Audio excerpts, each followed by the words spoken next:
Hello and welcome to the widget walkthrough tutorial video for the Sharp Gradient Goal Bar widget for Twitch and YouTube.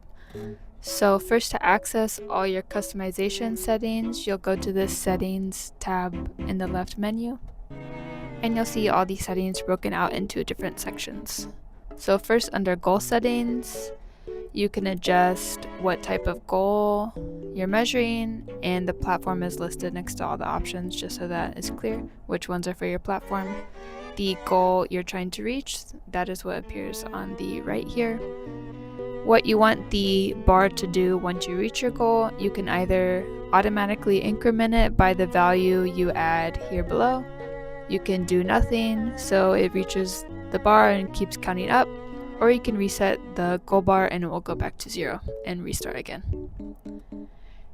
You can choose your time period you want to measure, so you have the current stream session, past week, month, and total all time. And you also have this goal progress time period, which is basically a custom time frame that you control through the StreamElements goal progress. So to update or start a new goal, you can go to your session data up here at the top, and under your goals tab, all these fields show your goal progress. So whenever you want to start a new goal, just set the corresponding field back to 0, or if you want to edit it to a different number, you can do that as well. You can add a sound to play once you reach your goal. And there are a couple extra options for Twitch subscribers, so by default, months will be ignored. If you want each of those months to be counted, just uncheck this box. You can also count subscriber points. Just keep in mind that this data is only available for the total time period, so only use it for grand total. And some typical options. If you want to override the currency, you can set this field to yes and enter your currency code below. And the display locale just puts the tip currency symbol and the punctuation in the right place per your language and region. And then there's a chat command that you can use to set the progress at any time. So by default it is set, but you can change the command and just follow that with a number when you use it in your chat. And here are the trigger permissions for that chat command and for who can use it. Just keep in mind, this doesn't save the data anywhere, so if you want to be manually setting your goal bar all the time, I'd recommend using the goal progress time period so that you can update it with the session data as shown before.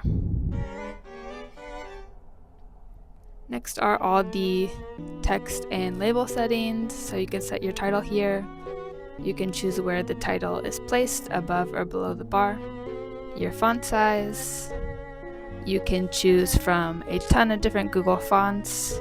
This list is really long, so to browse for a font that you like, you might want to go to the Google Fonts webpage so you can see all of those with a preview, and then go in here and choose the one that you want.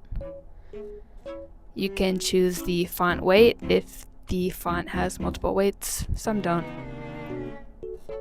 And then all the colors for the labels. So you have your title font color, title up here. The current count color when it's inside the bar, like so. And when the bar is super short, the count will appear on the outside, so there's a separate color option for that. And the goal text color. And lastly, we have all the styling options for the bar itself. So it has a gradient color, so you can choose both the start and end colors to create that transition. If you want it to just be one solid color, set these both to the same color value. And the bar has a glowing effect once it reaches the goal, so this next color option is that glow color. And the background of the unfilled bar has a color option as well. It can be a little hard to see when the bar is pretty full, but this outline also has the same gradient effect. as the bar, so you again have a start and end colors, and if you want it to be the same color, set them to the same. You can reduce the opacity of the widget if you want it to be a little bit transparent and see your stream through it. And this last option is if you want the bar to only show up when you get, say in this example, a new subscriber, you can set this field to, if you enter 10, then the bar will appear for 10 seconds when you get a new subscriber before disappearing. If you have it set to 0, like now, then that behavior is disabled and it is always showing. And if you want to change the width of the goal bar, you can do that by just dragging the blue border box around the widget. And then the width will automatically adjust to the new size you dragged it to. Those are all the customization options for this widget. I hope you enjoy it and happy streaming.